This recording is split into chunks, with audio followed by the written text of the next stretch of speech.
Hi, this is Vinita Bhatia, and I am the editor of Campaign India on the last day of Cannes. It's been a hectic week, and most of the people over here have had varied conversations. One of the conversations is about how our marketing is trying to deal in a new world where the playbook has been refined and actually defined because of the fact that where earlier they were focused on large term, longer length brand building, today they're looking at business outcomes a lot quicker. And that puts a lot of pressure not only on the CMOs but also on the agencies. And to understand more about it, I have with me George Manis. He's the Chief Growth Officer. Have I got your designation right, George? Chief Growth and Solutions Officer, yeah. Chief Growth and Solutions Officer at Omnicom Media. Thank you for correcting me on that, George. My pleasure. It's a And long title. yes, but it's a nice one to have Yeah. and a very pertinent one to have in current times because, like I was saying, marketers are in a very sticky place at this point in time. They want to fit into the cultural narrative. They also want business outcomes. They want to build brand, and they want to do it at the most lowest cost possible. Sure. And they pass on a lot of these challenges to the agencies. So when you have been having conversations with marketers through this week, what is the one thing that has really stood out for you?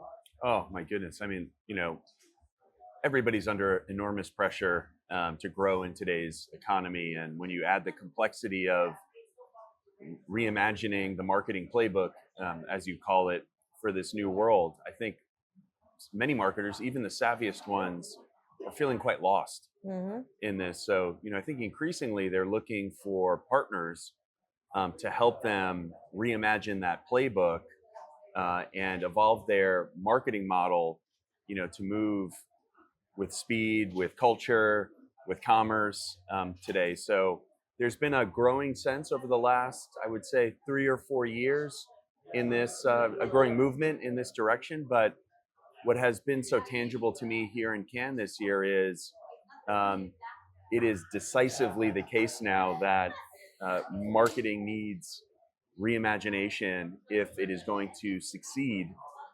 for this next era. And I think AI is only accelerating that journey, that ambition.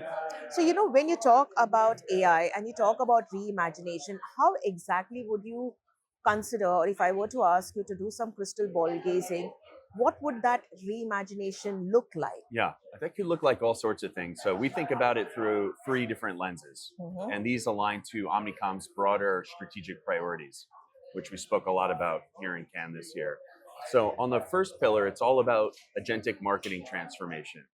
And really, at the end of the day, what this means is leveraging the latest data and technology capabilities to drive better, faster, more effective marketing operations. And that's everything from how you brief out agency partners to the intelligence you use to define your growth strategies, how you understand consumers and consumer behavior, the barriers you need to overcome to win with them. How do you activate that across an increasingly fragmented marketing ecosystem? How do you optimize that in a much faster, more agile way? And ultimately, how do you measure it all relative to the metrics that ultimately matter most, which is brand health and business outcomes? So, you have also in the past argued that scale now is about data, which is also what you just mentioned, and it's about technology and connected capabilities. Yeah. But does that mean that the holding company model is moving closer to infrastructure and further away from the consulting role that it earlier had? I think it's both, to be honest with you. We've spent the last 7 months very diligently integrating IPG resources and capabilities into new Omnicom.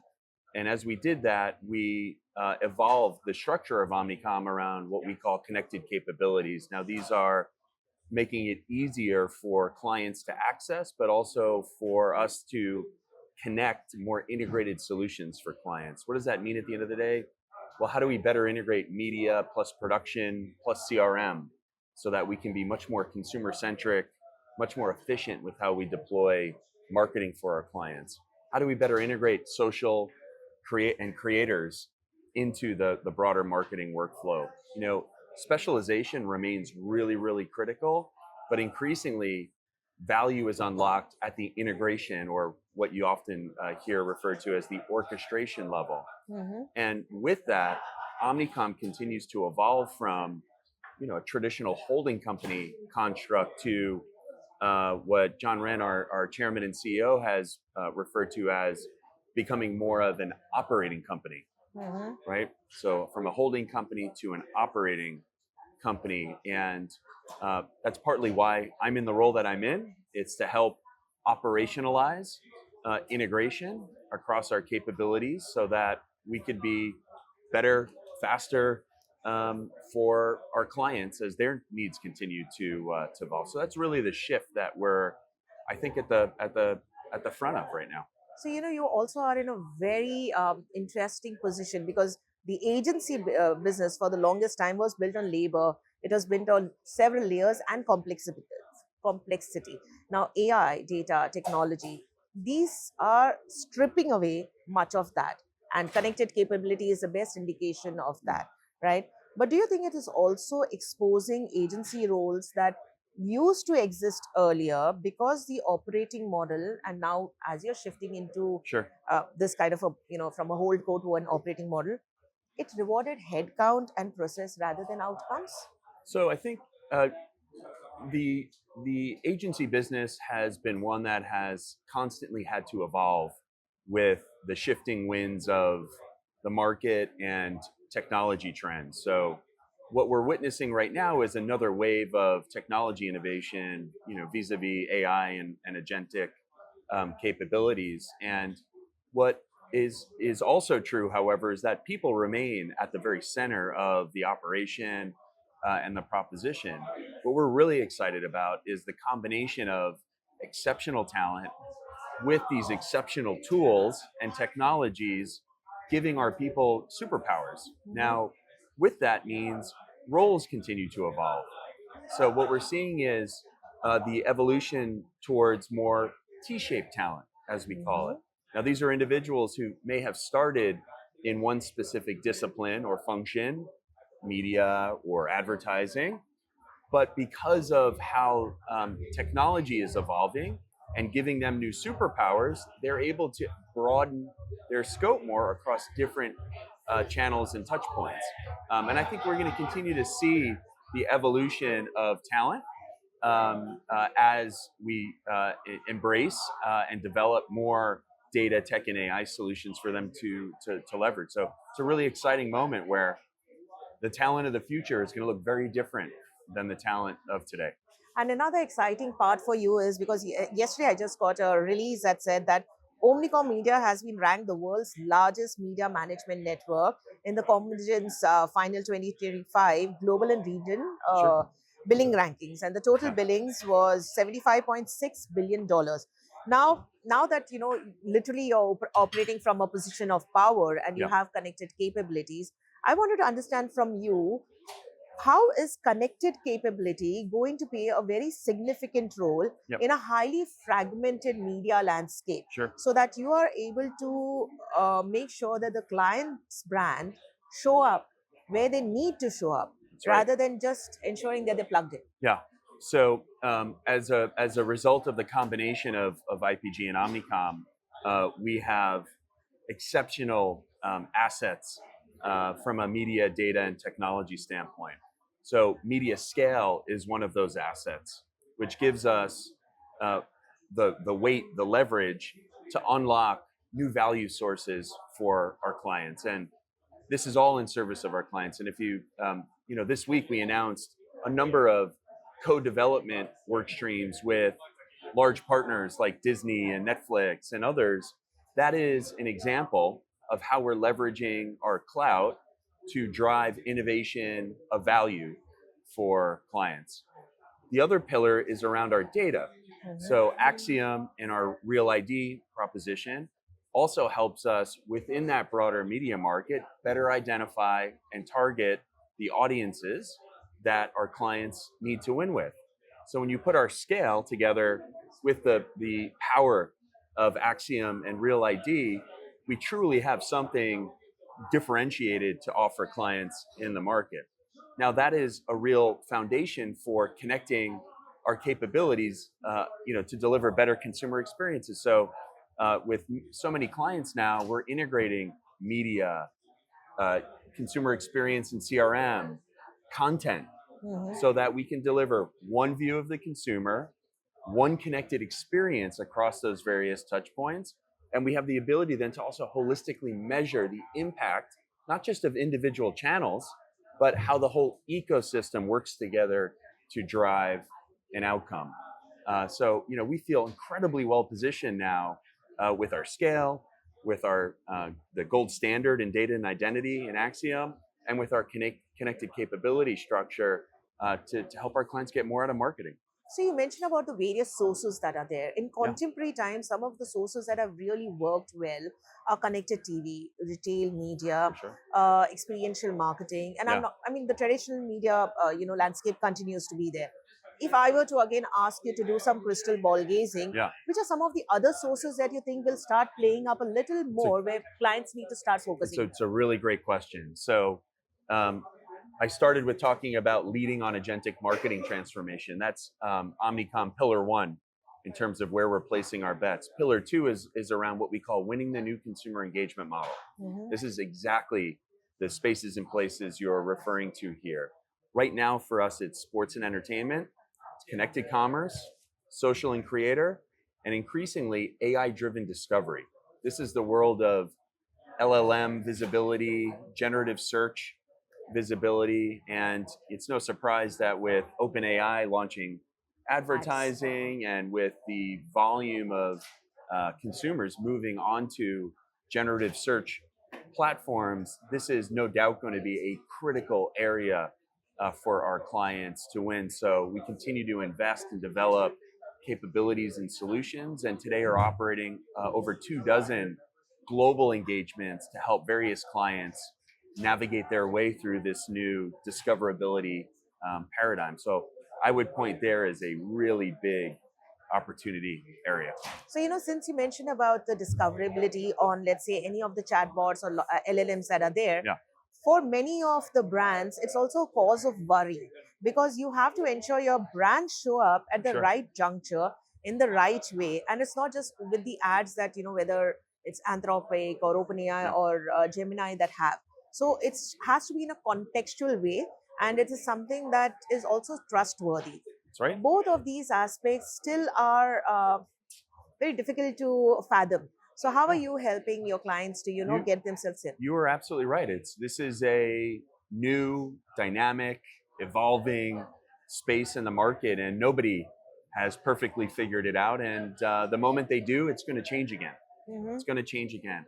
One of the benefits of the way that we're organized around our connected capabilities is our ability to bring in PR expertise, social expertise, media expertise into the generative search discussion so that we can understand all of the points of influence that ultimately get a brand visible and ranked within these LLMs. So we're doing a lot of testing and learning to understand what has value in that context. And increasingly, we see the role that earned media plays within those ranking systems, which is why platforms like Reddit play so heavily, which is why ratings and reviews play so heavily into that. So what AI-driven discovery is pushing clients towards is a much more connected approach to how they bring media, PR, social, and earn together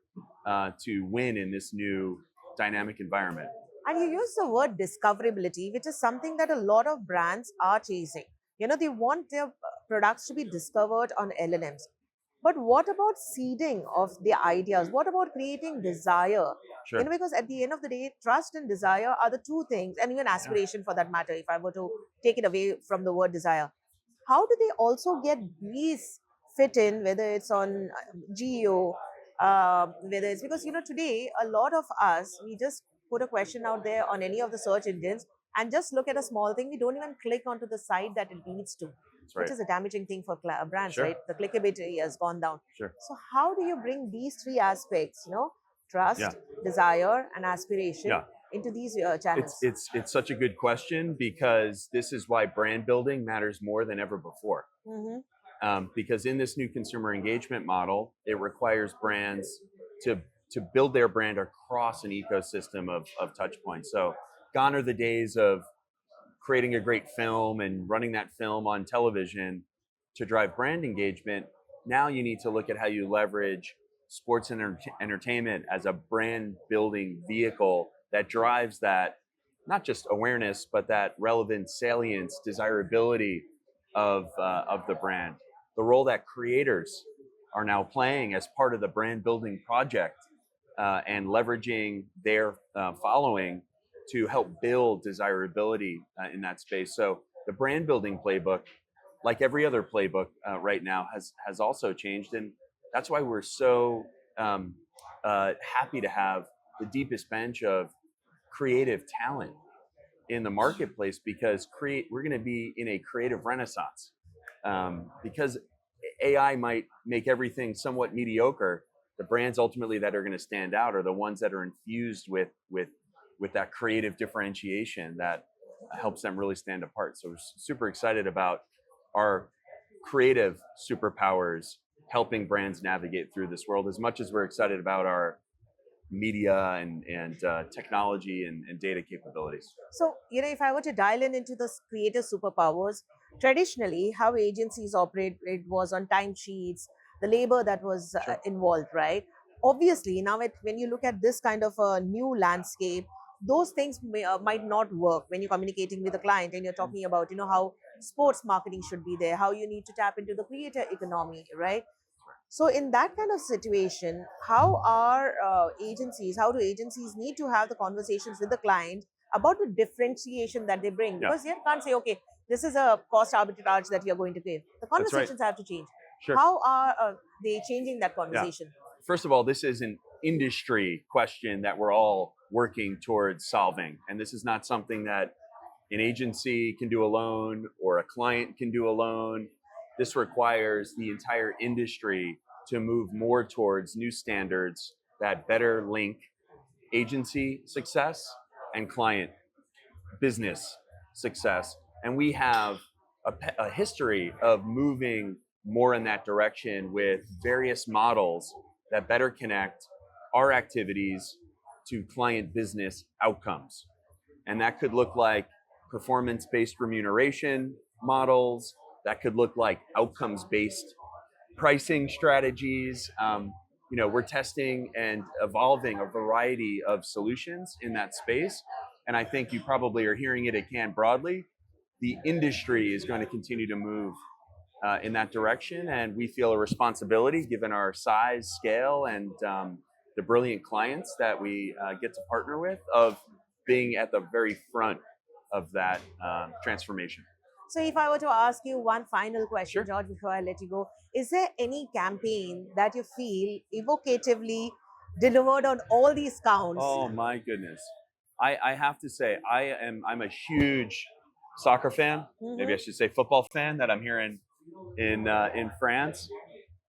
The campaign, Adidas campaign with Timothy Chalamet for the World Cup is exceptional. And that was very proud to say that was done by one of our agencies, Lola, as part of TBWA. And this is, I think, one of the best campaigns in years, mainly because it really touches this passion point, this fandom, but it broadens it out across celebrity, football talent, with based on some real insight. It was just beautifully done. And if you look globally, that's not one campaign. That's actually hundreds of campaigns that are purpose built to be localized and really flex to the local, into the local markets. And it's just an exceptional campaign. Wow, I love the campaign myself. Yeah, Okay, good. and I'm not even a soccer fan. Oh, So that says a maybe lot. it'll make you one. For all you know, yes, yeah. but yes, it's about how it talks to you as a person, Yeah. irrespective of whether you're a sports fan or not. And it had Timothy Chalamet. I mean, that was hope for me. And here is the overriding insight, which is that the pressure of sport has created a situation where kids are opting out. are opting out. And the whole campaign really signals a return to that kind of backyard feeling, that street game feeling of, why are you doing this? What is it that motivates kids to pick up a ball and play the game? So it's just an exceptional campaign. Well, thank you so much, George, for taking the time to speak to me. And I don't know if I'm converted into a sports person or not, You will but be. Yeah. I will watch that again and Yeah. see if it's different this time. Awesome. But thank you so much for taking the time. Thank and you. I hope you had a lovely week. Wonderful. And you still have the big night, that is. Yep. And here's wishing Omnicom all the best. Cheers. Thank you so Thank very you much. so much. Appreciate you. And that's it from Campaign. Keep watching and keep subscribing and keep commenting. Thank you.